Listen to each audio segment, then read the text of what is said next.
High দিয়া, high ঝিলিকদি, কেমন আছো? খুব ভালো আছি। তুমি একটু বলবে প্লিজ যে আগে কি কি ইউজ করতে, এখন কি ইউজ করছো হিমাবানের, আর আগে কি আমার কি বেনিফিট পেয়েছো? সব থেকে বড় কথা, আগে আমি যা কিছু ইউজ করতাম সেগুলো এখন ভুলেই গেছি, কারণ আমি হিমাবানের সাথে এতটাই জড়িয়ে পড়েছি যে আমার অন্য কোনো প্রোডাক্টের কথা মনে থাকে না। ওকে, থ্যাংক আমার ইউ। যেটা প্রবলেম ছিল সেটা হচ্ছে স্কিনের গ্লো কম ছিল, প্রচন্ড গ্লো কম ছিল, যেটা আমার একটা টাইমে খুব পিম্পল হওয়ার জন্য সেটার এফেক্টে খারাপ হয়ে গেছিল। প্রথমে আমাকে তুমি যেটা দাও স্কিন রিলিফ জেল হিসেবে, সেটা ইউজ করে আমার প্রথমে গ্লোটা আসে, তারপরে ফ্লোরাল মিস্ট ইউজ করে আমার যে প্রবলেমগুলো ছিল স্কিনের সেগুলো সলভ হয়ে যায়।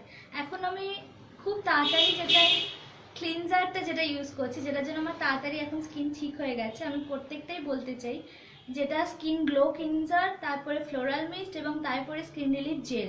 সারাদিনের আমার এই একটাই রুটিন, 3বার ইউজ করি এবং খুব ভালো আছি। আমি ভীষণ লেজি নিজের যত্ন নেওয়ার জন্য, কিন্তু এত অল্প সময়ের মধ্যে এত সুন্দর হিমাবানের প্রোডাক্ট ইউজ করে আমি ভীষণ উপকৃত, এবং আমি চাই এটা আরও ইউজ করতে, আমার সর্বত্র জায়গায় ইউজ করতে। ওকে, থ্যাংক ইউ। হ্যাপি না হিমাবানের সাথে? আমি হিমাবানের সাথে ভীষণ হ্যাপি, এবং আমি সত্যি এটার সাথে একটা মেম্বার হিসেবে জড়িত হতে চাই পরবর্তীকালে। থ্যাংক আচ্ছা, ইউ। ওকে।